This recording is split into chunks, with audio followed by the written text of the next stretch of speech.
Hello everybody, Dr. Dave here. Welcome to Tipsy Vervet. The purpose of our podcast is to help people make sense of life and create meaning. Well, what we talk about is based on our own experiences with addiction and helping other people who are overcoming addiction. The principles that we share are universal, and we think they'll be helpful to anyone who aims to better understand themselves and who wants to cultivate a life that's worth living, regardless of what their past experiences might be. I'm Pierre, and I've been involved in the addiction community for over a decade. This podcast is independent of any other work we do, and we're in no way affiliated with anyone else. We hope that the spirit that comes across in our conversations is one of compassion, and that you find it helpful.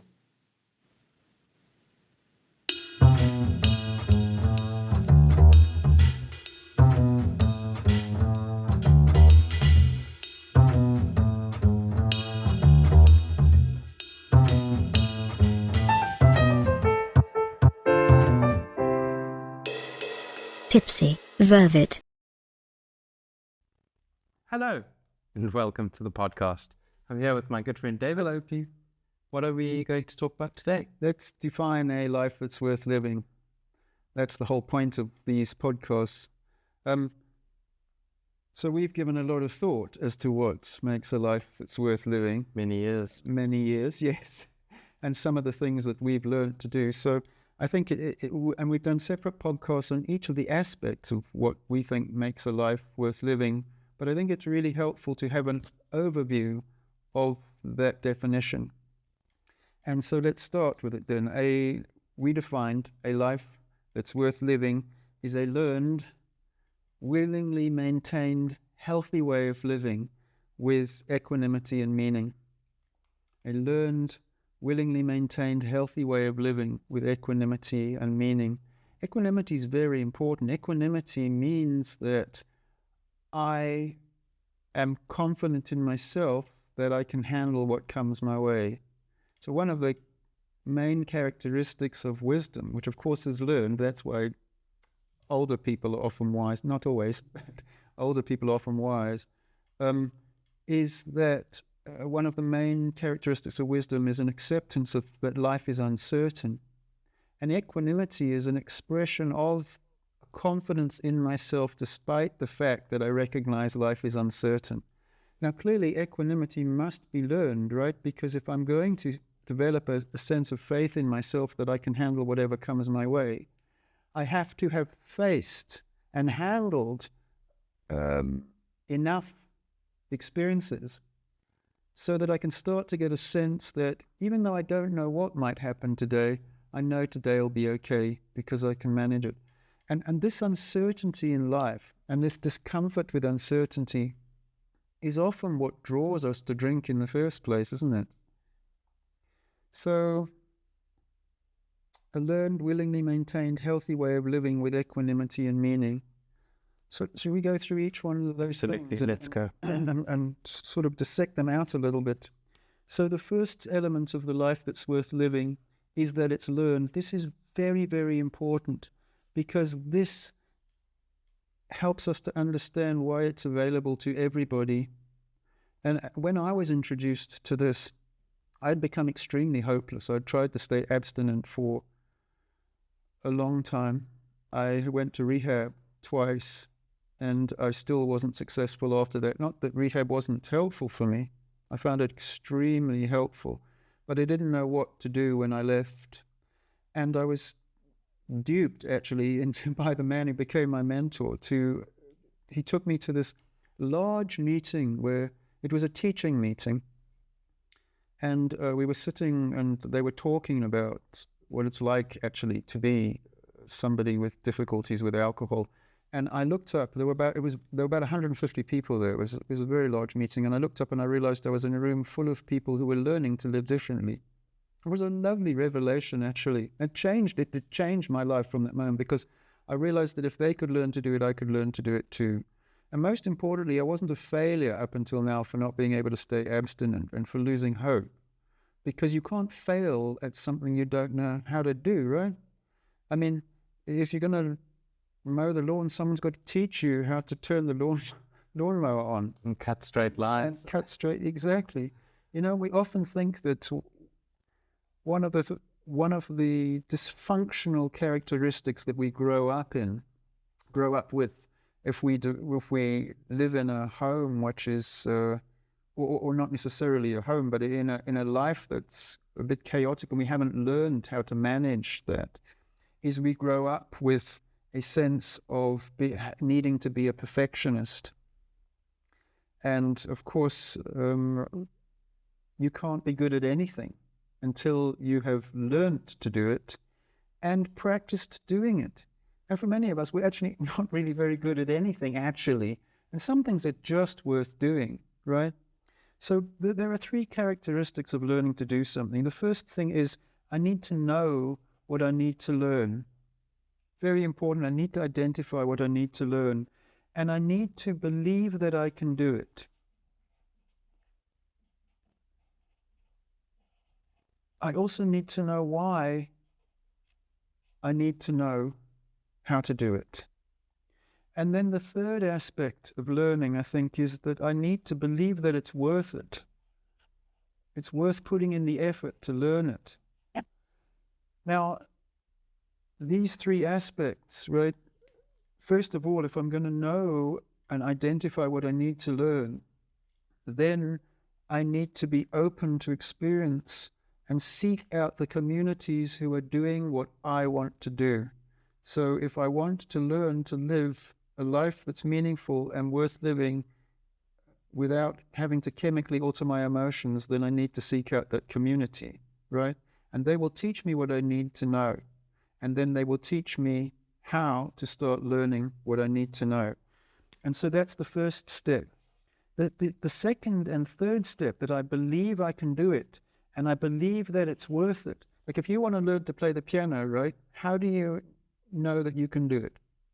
Well, you don't until you sit down in front of the piano and plonk a few notes. And when you start doing that, and then you start seeing that actually you can do it, it may still take you some time to believe that it's worth it, because nobody wants to listen to you when you start playing, right? Yeah.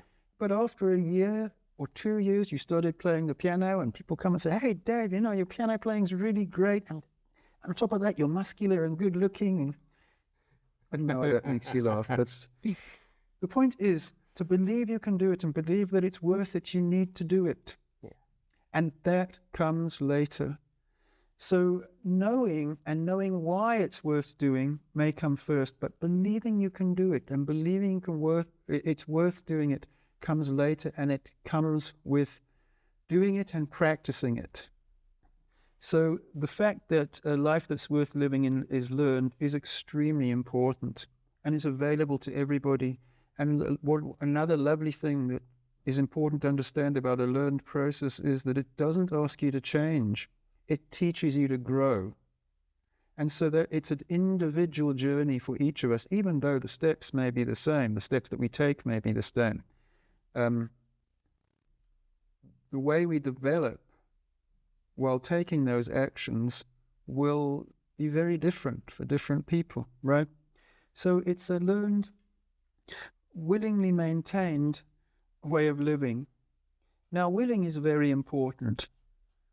Willing means that I'm not being forced to do it. And I think that things are easier if you're willing. One of the important things about willingness is to recognize that you might not want to do it, but that doesn't mean you're not willing to do it. And for many of us, we have grown up, and especially through our drinking, this may be one of the reasons why we went into drinking in the first place, because we don't really imagine we're going to feel pleasure doing things.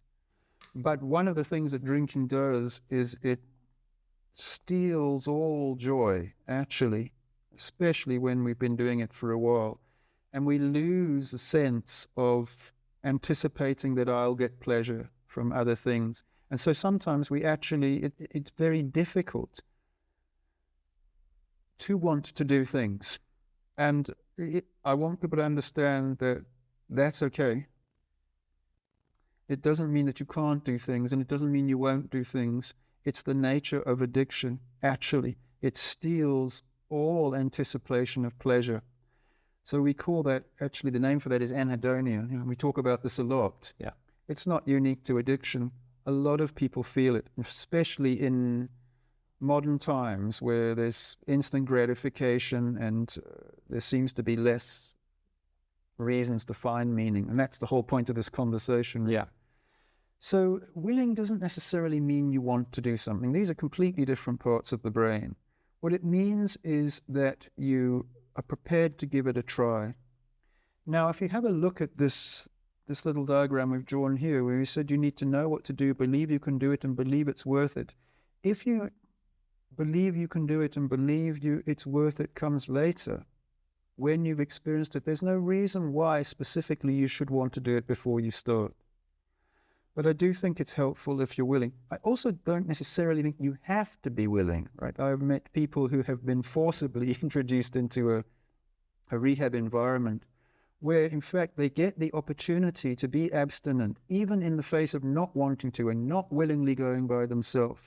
But because they have been, if you like, for want of a better word, forced into an environment where they get to experience what it's like to be abstinent. And one of the problems for many of us is we don't believe we can become abstinent. We've tried before, it hasn't worked out. So sometimes to be willing to avail ourselves to an opportunity to be abstinent, we need that opportunity to teach us that we can do it. And we need to experience it to believe that it's worth it, even in the face of not having those two things to begin with. Right. So again, it comes back to the fact that this life that's worth living is learned. We don't know how to do it at the outset, but that's the whole point of learning, isn't it? Yeah. Yeah. So a willingly maintained way of living, or a willingly maintained lifestyle. So a maintained lifestyle implies that this is the way we do it all the time, right? It's maintained in the same way that you'd maintain a garden. So you mow the lawn, you cut back the roses, you prune the trees. You don't do that every day, but maybe you water, you do something every day. So a maintained way of living is something that is clear to us and we take action at it every day. And it needs to be healthy, which is part of our definition as well. Yes. A healthy way of living. Thank you for... And we'll define what we mean by that, healthy, in a minute. Yeah. If we have a look at what the characteristics of a lifestyle are, or a way of living, it must be justifiable. I mean, again, we said we need to know what to do, but we need to know why we're doing it. And there'll be different reasons for different people. And so a lifestyle, a way of living is a personal thing, right? I mean, for example, any healthy lifestyle starts with healthy nutrition, eating healthily, drinking healthily, and physical activity. But clearly, those things are going to mean different things to different people. So it will be a personal way of living. It needs to be inclusive and balanced. So our way of living cannot be at the expense of other activities which make life worth living. So, for example, if we look at the things that are characteristic of a healthy lifestyle, they include social interaction and healthy sleep. So if we embark on a program of physical activity and we find that we enjoy that and a lot of meaning in it, it helps to take our mind off other things. It cannot be at the expense of those other things. So a healthy way of living is inclusive and balanced. And very importantly, I think, it must be forgiving. If our identity is too wrapped up in our perceived success or lack of success in living this way that we've defined for ourselves, then it will only deteriorate into guilt and shame. Because, of course, we said that it's learned. And by definition, if you're going to learn to do something, it means you can't do it to begin with, right? And so we recognize that the process of learning and growing into anything involves not having outcomes that we would like. For want of a better word, and I hate the word failure because it's not the right word, because to learn to grow and things to turn out differently to the way we anticipate them is not necessarily a failure. They're steps on the process of learning to do things. It's a lesson. It's a lesson, and also sometimes the way we expect things to turn out is not the way that they do turn out, and when we look back and see how things actually turned out and that they were different from the way we anticipated they were going to turn out, the way they turned out was actually just fine. Might even be better sometimes than how we anticipated they were going to turn out. And there's no right or wrong. There's no specific good or bad. But there are helpful outcomes and unhelpful outcomes. And I think that that's a nice way to look at things, that I don't have good or bad thoughts or behaviors, but I do have thoughts and behaviors at the moment that are helpful or unhelpful. And one of the things we're going to turn our attention to as we grow in this life that's worth living is the ability to identify the difference between these helpful and unhelpful things. I just want to say something about this forgiving lifestyle that's relevant to people with addictions. And that is that, of course, once we embark on this journey into abstinence, it's very important to maintain our abstinence. And returning to addiction, to returning to using alcohol should not be an option, because it may be that this time you're not so lucky and you hurt somebody else, or God forbid, kill somebody else or yourself. So returning to alcohol and continued use of alcohol can be extremely destructive. We know, of course, to relationships, and to health, and to finances, and to legal issues, and to our ability to work. But we know that the nature of addiction is that when we are learning to be abstinent, it may be, and this is not an inevitable part of people's journey. Definitely not. But it may be for some people that there's a slip and there's a return to it. And I think that it's really important, if that should happen, that we don't allow ourselves to slip into guilt and shame, that we notice that it's the nature of addiction and get back on the journey. Don't beat yourself up about it. Get back on the journey. So I think if you're going to have a healthy way of living, it has to be forgiving. It cannot be all or nothing. Yeah. But let's just repeat the caveat of that. We have to do everything. Every fiber of our being must be directed that this does not happen to us. Yeah. If it happens, let's get back on the journey. Don't beat ourselves up. Let's get back on the journey. It's not okay to relapse. If you've relapsed, get back on the journey. Yeah. It's okay. It's okay. Yeah. We just need to be very clear about the fact that we don't. For many of us, it's the story of our journey. I mean, it's happened to both of us, and to many of the people we meet. We've been very, very lucky that did not deteriorate into something that we could not come back from. And that came from the community for me as a starting point, you know. Sure. It's wonderful how all of these things are so intertwined with one another. Yeah, exactly. And we were very lucky that we had that community support. Yes. But that, for me, that was only something that came later. For you, it came a bit earlier, I guess. So it's a learned, willingly maintained, healthy way of living with equanimity and meaning. So let's have a look then at what we mean by healthy. So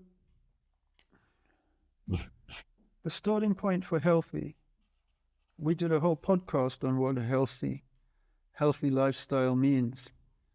And in that podcast, we talk also about diagnoses and medication, which is very important. So I'm not going to talk about those things now. But the starting point to a healthy life is abstinence. Now, if you have a look at the other definitions that we have here that make up a healthy life, a life that's worth living, is that a life that's worth living is healthy. A life that's worth living has meaning. A life that's worth living, and element of meaning is to find a community and to be able to participate in that community. Because participation will give you a sense of self-worth, it'll give you a sense of meaning, it'll give you a sense that I can contribute, that my life is worthwhile, which is the definition of meaning, right? Sense of belonging. And a sense of belonging and a sense of identity. Yeah. So participation in the community. And equanimity, of course, the feeling that I know everything will be okay. I can handle what comes my way. And one of the things that's really, really important for equanimity is authenticity. In other words, I'm one person. I have a clear sense of who I am. And in that clear sense of who I am, I have a renewed sense of what I can offer the world. And when I know what I can offer the world, or at least I can embark on learning what I can offer the world, then conversely, it gives me a sense of meaning, right? Because my life's worth living. But I want to point out this, that if you are not abstinent, if you are drunk all the time, or in between drunken episodes, you will never be healthy. You will never find meaning. You will never be able to participate effectively in a community. You will never have equanimity, because by the mere nature of alcoholism and addiction, life, the uncertainty of life is on steroids, right? It's through the roof. I'm one of the people, when I noticed, when it was the people who were most uncertain, the person who was most uncertain about what would happen was me. My family used to say to me, when we talk to addicts, right, their family knows that they're going to be passed out by 10 o'clock or blackout or whatever. They know that their personality changes. But when you are the person using it, you don't know what's going to happen, right? You don't know who's going to be there, what you're going to do, whether you're going to black out, and if you do, what time you'll black out, what happens after you've blacked out. It's a terrible, terrible uncertainty. One of the phrases that is used to describe this feeling as this, and I think it probably defines what it means to be an alcoholic, right, is incomprehensible demoralization. This is the feeling you have the morning after when you can't remember what happened the night before, where you were, who you were with, what happened. And part of you wants to know, and part of you doesn't want to know. It's a terrible, terrible, incomprehensible demoralization.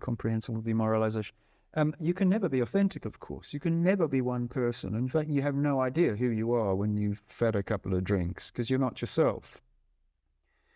Which is a bit paradoxical, right? Because a lot of us drink to make ourselves more comfortable to fit in with a group of people. But actually, as you know, and you've pointed out many times, it just makes you look like an idiot.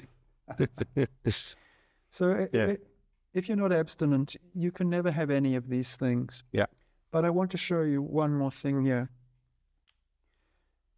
Abstinence makes these things possible. Abstinence makes it possible to be healthy. It makes it possible to participate in a community.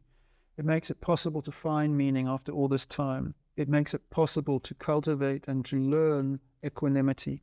And it makes it possible to find out who I am now that I'm not chemically altered into something I'm not. So abstinence makes all of these things possible. And these things, authenticity, equanimity, participation, community, meaning, and being healthy, makes abstinence worthwhile. So it's a lovely reciprocal relationship. A cycle. Yeah. Healthy cycle. A healthy cycle. And it comes back to here, right? I know what I need to do. I know that I need to take this journey to learn to be abstinent.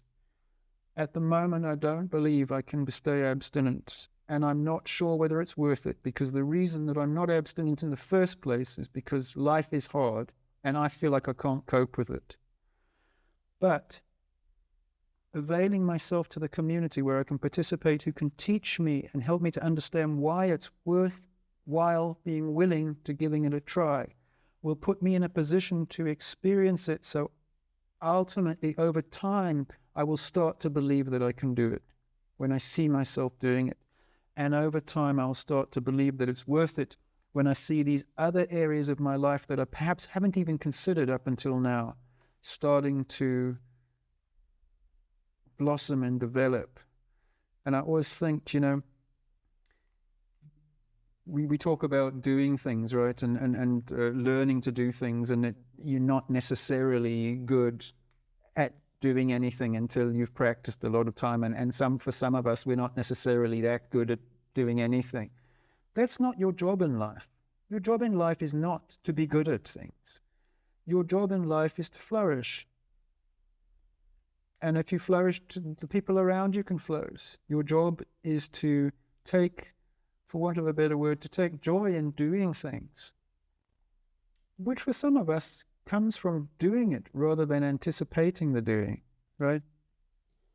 So let's turn the page and have a look at that. So healthy, we've done a podcast on what it means to be healthy. Of course, it starts with abstinence. It's important to pay attention to the pillars of wellness, which are healthy nutrition, what I eat and what I drink, and very importantly, what I choose not to eat, choose not to drink. And we know that what I eat and drink has a profound influence on my mental state. So it's very important from that point of view. So I encourage the people to watch that podcast we've done, to participate in some physical activity, to walk, to participate in community, to socialize with people, to talk, and to write, and to spend time in nature, and to get a motorcycle and a dog, right? 8 and 9 pillars of wellness. Cat. Well, to get a motorcycle and a dog, you're overboard. Yeah. So there are a couple of other things that are really helpful for a healthy lifestyle, and that is to start to develop some self-compassion. And that in itself is a whole topic.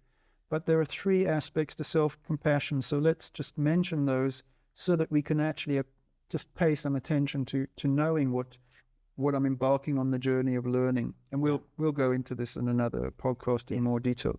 The first thing is to be able to pay attention. To be able to pay attention. And what that means is that if I pay attention on purpose and I pay attention to what I'm paying attention to, I can start to acknowledge reality. I can see things for what they are, which puts me in a lovely position to, if I acknowledge reality, that I'm not wishing things to be different. It means I'm not pushing things away that I don't want to be true, and I'm not trying to cling on to things that I don't want to lose and that are not true. This is not just a passive way of being. Acceptance and this paying attention to reality and this acknowledgement of reality is a starting point so that I can make a decision on how to move forward. An informed decision that's more appropriate. An informed decision, yes, of course. That's important, right? You're talking here about wisdom, yeah? So this acceptance, we said that just now, one of the tenets of wisdom is to acknowledge the uncertainty of life and to be okay with that. So the first element of self-compassion is to be attentive to the way things really are. The second thing is to realize that I'm a human being. And as a human being, I have emotions and I have coping mechanisms and I have perceptions of myself and the world that I've learned. And for the time being, that's okay. And because I'm a human being, that's why I'm experiencing what I'm experiencing. Anybody else who had grown up the way I'd grown up and had my experiences and my education and now experienced this experience might feel the same way as me. And I'm not a failure. I'm not a no-hoper. I'm a human being who's doing the best that I can, which may not be the best under the circumstance, but to recognize that helps to put me in a position of humility so that I can ask for help. Yeah. That you put that beautifully. Yeah. The third element of self-compassion is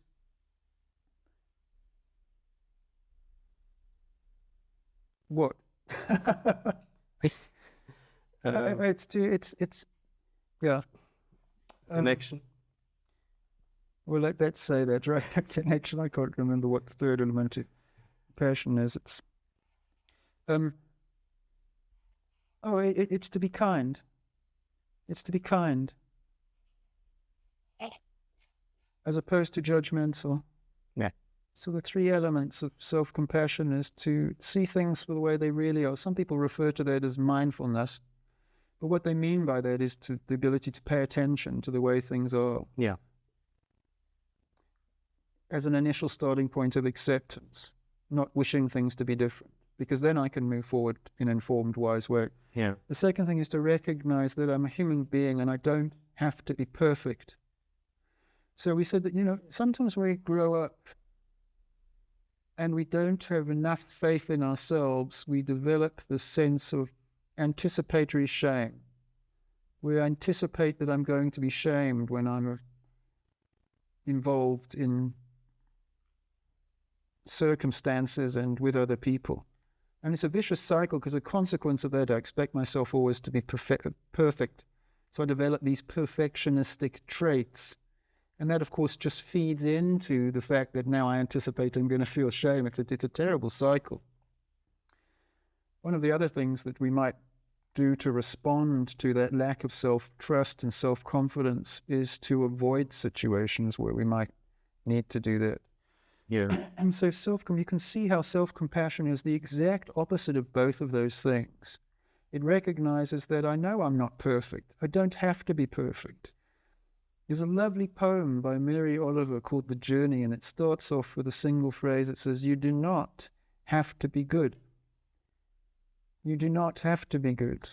You do not have to walk across the desert for 1,000 miles on your knees."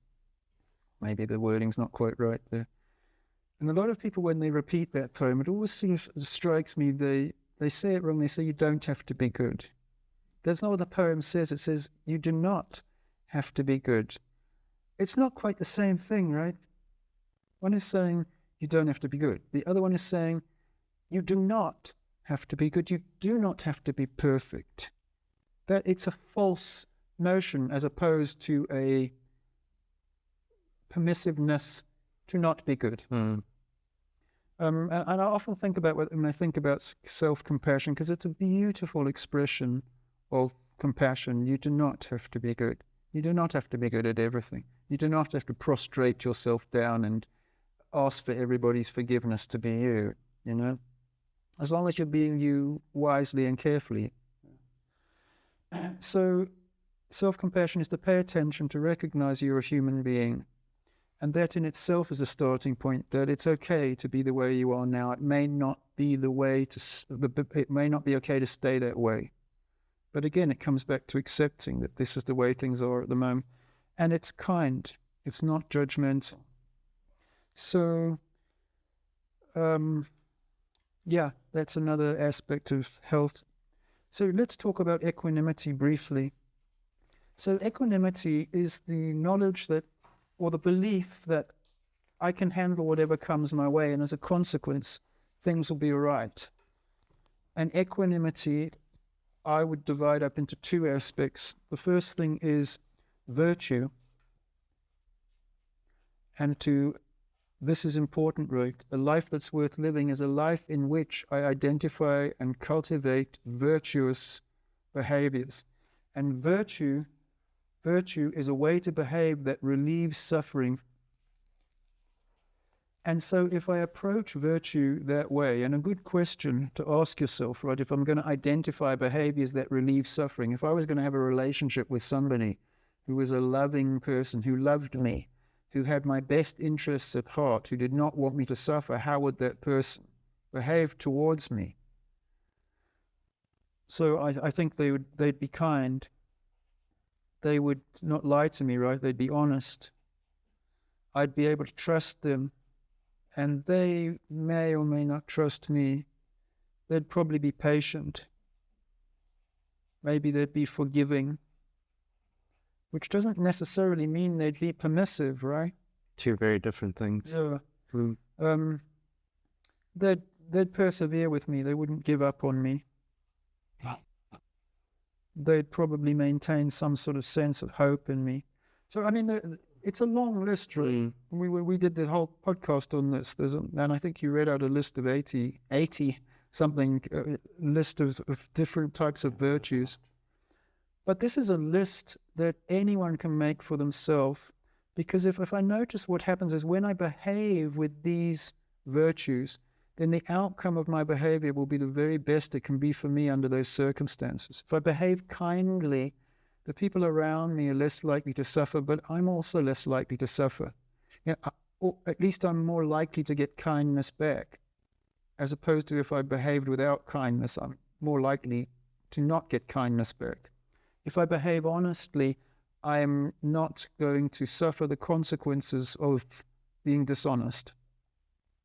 And so if I behave with virtue, then the outcome for me will be the very best it can be for me under those circumstances. I just want to say, if I behave wisely with virtue, because all of these virtues, of course, are circumstantial. It depends on the circumstance. Sometimes it's not appropriate to be patient. Sometimes it's important to act immediately, right? Carefully, but sometimes it's appropriate to be angry. Sometimes it's not that appropriate to be kind or to behave in a way that the other person may perceive as being kind, which doesn't necessarily mean it's unkind. It may be more helpful to be, to not be permissive, for example.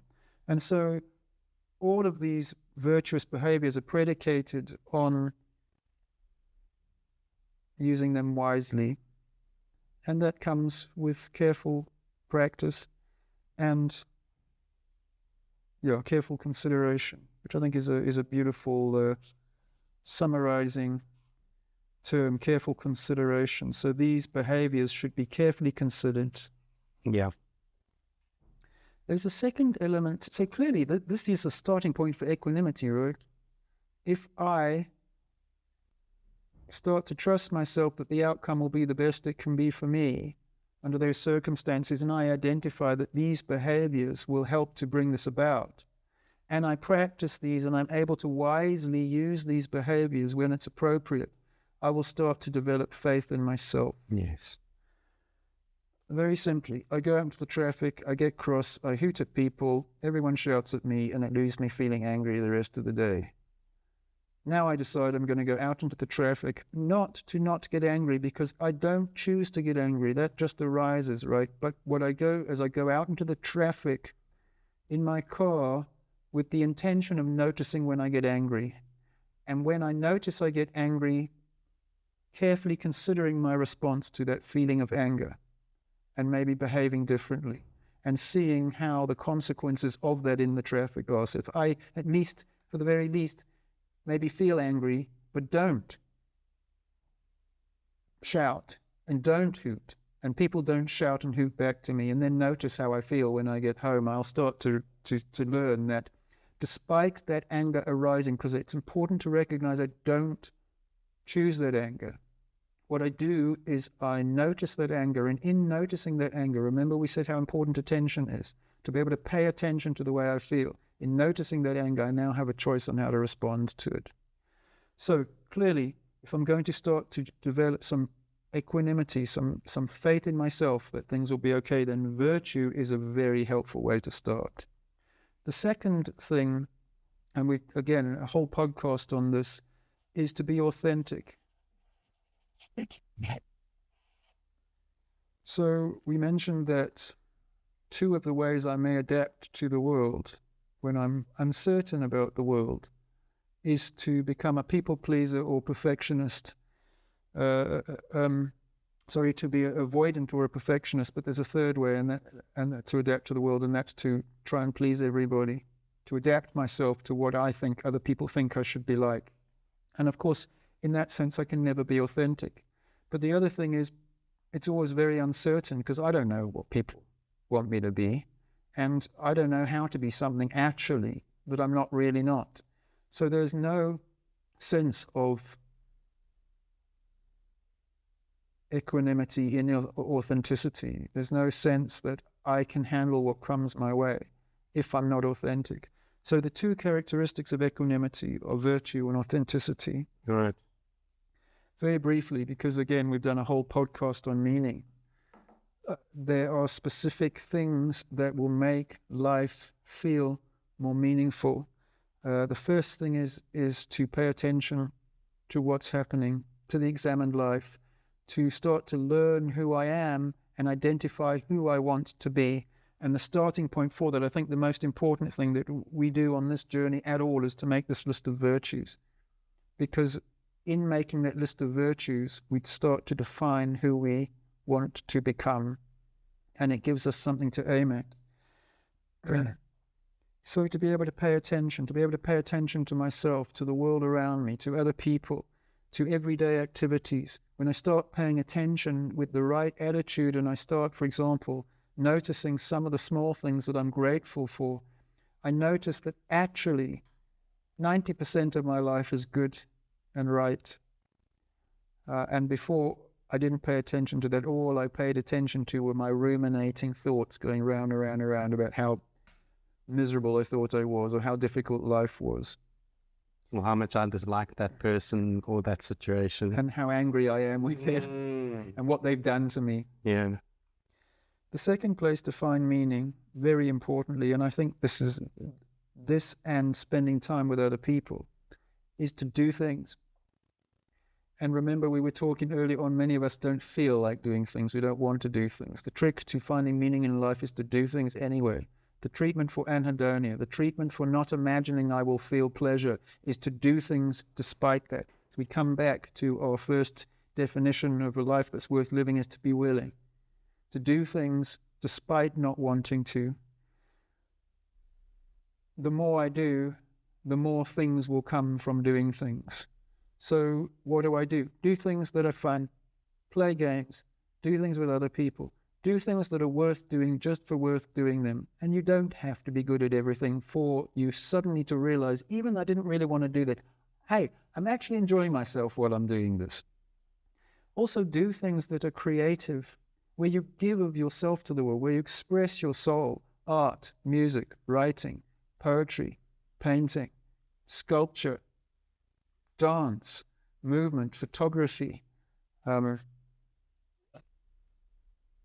All of these are expression of myself. Cooking, Yeah, cooking, lovely, yeah. All of these are they come from you, they come from deep inside of you. They're an expression of your spiritualness, of your soul, yeah?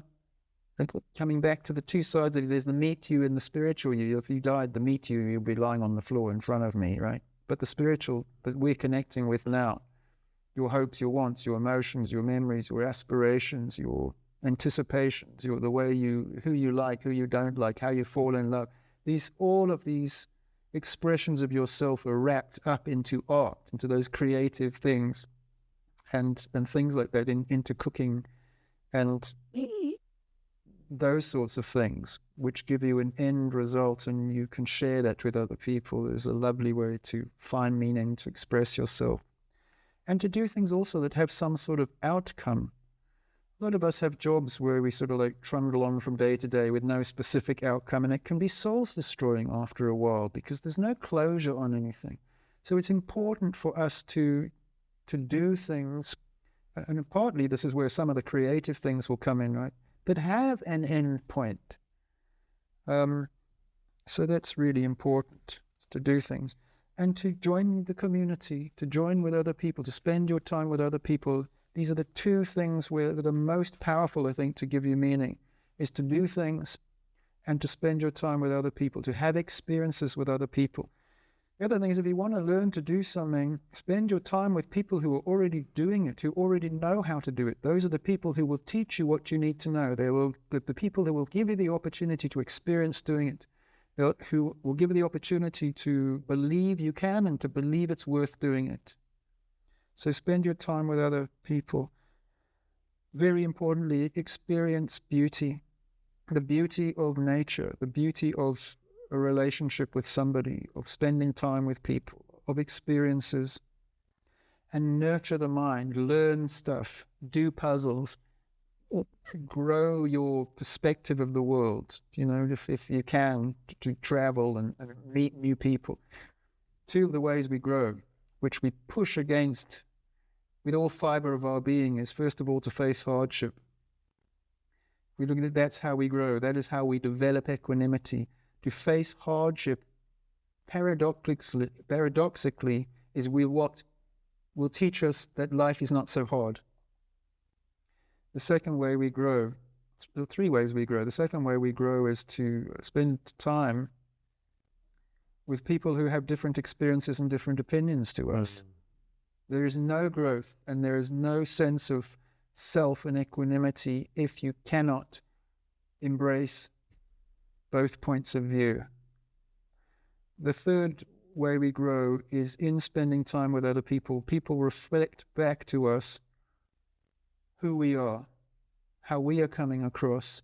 And so this is really important, to spend time with people who will be honest with us, who will help us to observe who we are and allow us to cultivate the helpful parts and to identify and the unhelpful parts. Right. And to substitute or add on more helpful behaviors and thoughts and things like that. Yeah. So healthy, meaningful relationships are very important. And in that, to nurture those relationships. And nurturing can be other things as well, like anything that's living, a plant, an animal. To nurture something, a person, a relationship, a plant, an animal, you have to be present to it. You can't nurture a plant across the internet. So it gives you an opportunity to share of yourself again and to receive the sharing of that other creature. To participate in all of those roles. And one of the things we need to do is to identify those roles, participate as a parent, as a son or daughter, as a brother or sister, participate in society, to vote, to drive on the right side of the road, right?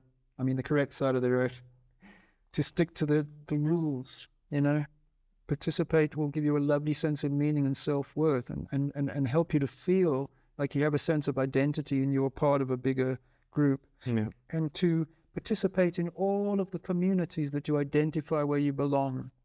So one of the communities we will participate in is the abstinence community, because they will support us in our continued abstinence. But we have to identify the other things we want to do. If you want to do pottery, to identify and join the pottery community. If you want to do sport, to join the sporting communities. If you want to dance, you want to cook, join those communities, join together with other people. One of the lovely things about the journey that we've been on, and we realize, is that when we started off on this, we never had to do anything alone again, because there were always communities that we could join to. Yeah. So I just want to end off with 2 things. When we talk about forming relationships with people, it may not be, you may not be ready for this right now, but to mentor people. We need mentors to help us to grow, but ultimately we will reach a point where we also can be a mentor and give us to ourselves. I think that's very important. And then, the lovely book, A Man's Search for Meaning by Viktor Frankl, who was I think was Austrian neuropsychiatrist. He said that we could find meaning in 3 places: to experience something, that's a person, right? Or nature, or a lovely sunset, to have a lovely experience, to create things, to do things. And then he said one of the most powerful ways to find meaning is actually to suffer to an anticipated greater good. Suffer for a cause. To suffer for a cause, yes. To have a reason to endure the suffering. And of course, he was in a concentration camp in the Second World War where people suffered greatly, and he noticed that some people survived and other people didn't. And he felt that people who had a reason to survive were the ones that survived, and those who couldn't find a more meaningful, transcendent reason, in other words, outside of themselves, they weren't so successful. So I've thought about this a lot, right? Because it's quite difficult. So for most of us, thank God we don't have that experience. But there are many areas in our lives where we have to sacrifice to achieve an outcome. The best example I can think of course, is pregnancy. But, studying and giving of our time and giving ourselves to other people. This is one of the most meaningful things we can do, is to give of yourself. There's nothing that will give you a sense of meaning in life like knowing you've been of value to somebody else. You've made the difference in the life of another person. Without expectation of something in return, obviously. And sometimes it may actually be to my own disadvantage. But ultimately, the end result is a wonderful sense of meaning that I've made a difference in the life of another. Well, that goes back to wisdom, doesn't it? One of the tenets of wisdom is pro-social behavior. Yes. Yeah. That it may, my behavior, to behave in the best way for the group may be better than behaving selfishly for myself. Yeah. I did actually have that down on the list for wisdom, for meaning. There's a lot of characteristics of wisdom. This is a long list written over many years. We could talk about one single aspect of this and not even scratch the surface in a podcast episode. But let's just mention 3 or 4 aspects of wisdom, because you mentioned one that's very, very important, is to recognize my contribution to a group. Yeah. Secondly, we've mentioned this already, but the recognition that life is uncertain, and that's all right. In fact, it's actually what makes life worth living. Learning from the past. Learning from the past. And as a consequence of that learning, it doesn't have to be your past. Yes. But a lot of it will be, if you're wise. Sure. And with that learned experience, to be able to take perspective on things, which I think also comes back again, doesn't it, on paying attention, being able to pay attention and accepting, not wishing things to be different, but be able to take a wider perspective on the way things are for you now may not be the way things really are. That there may be a bigger perspective which you can take, right, which changes your whole perspective on what's actually happening and what the present's like. Yeah. So, definition of a life that's worth living: learned, willingly maintained, healthy way of living with equanimity and meaning. With equanimity and meaning. Yeah, that's lovely. I think you've summarized that so well. In future seasons and podcasts and whatever, we will drill down into some of these things which we think are helpful.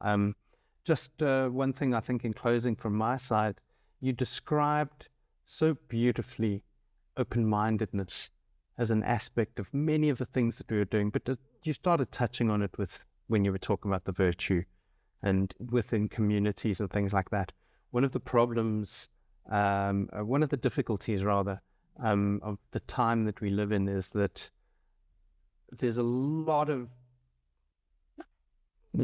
charge in things that we read and see, especially on social media, and the amount of vitriol and hatred that one sees online just in general is stark. And the unfortunate thing is that people fail to recognize nuance, and they will castigate another person for a single belief, not realizing or even taking the time to consider perhaps that I am not defined by one thing.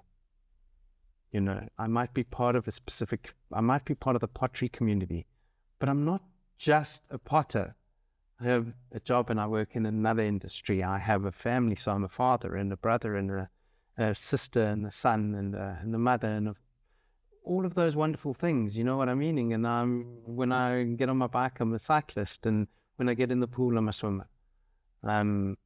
I'm not a thing. And with applying that open-mindedness, which cannot but be a consequence of paying attention, the starting point, I believe.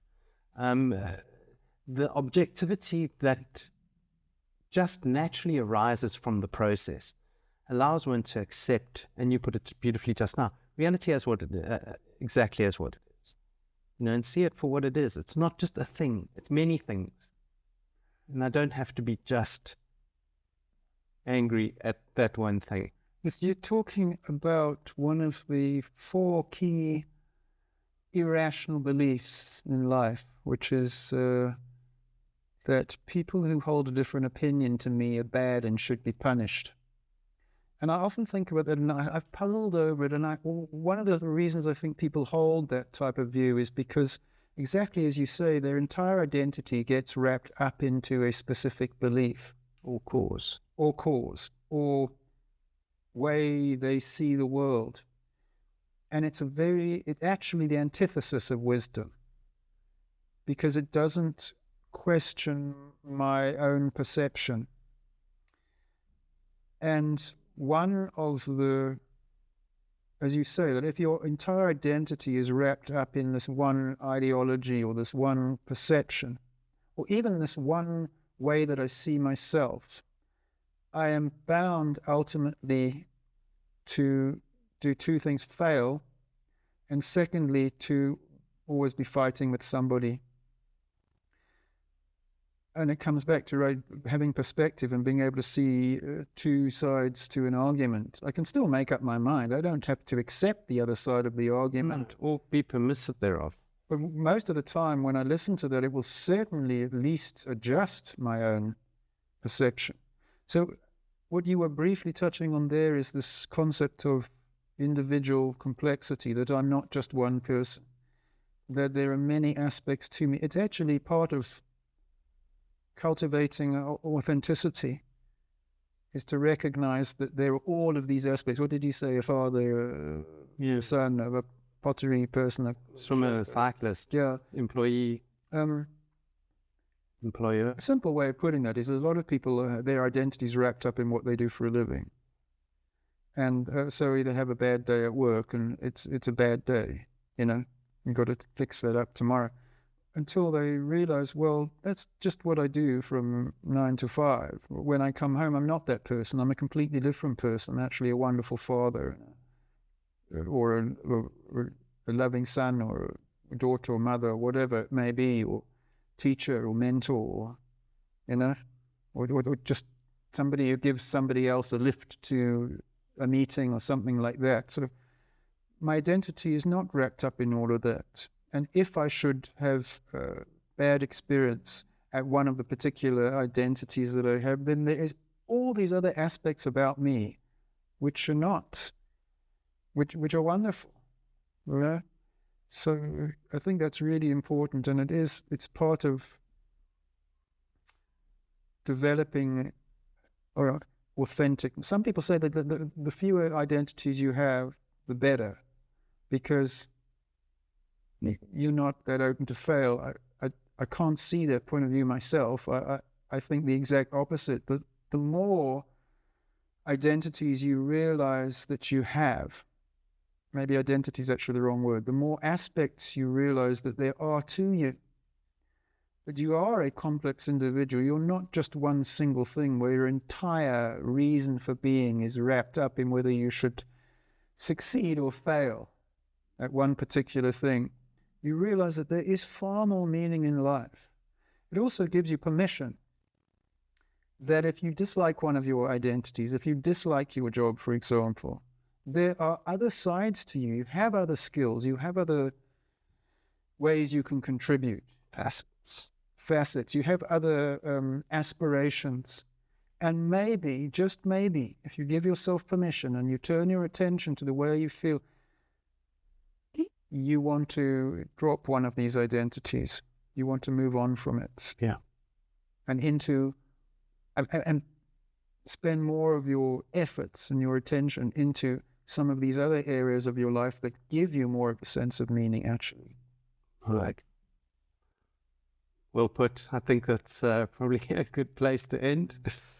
Thank you very much for tuning in. As usual, we'll post some information in the bio down below. And until next time. Yeah, thanks, cool. Dave. All right, thank you. Take care. Bye-bye, everyone. Bye-bye.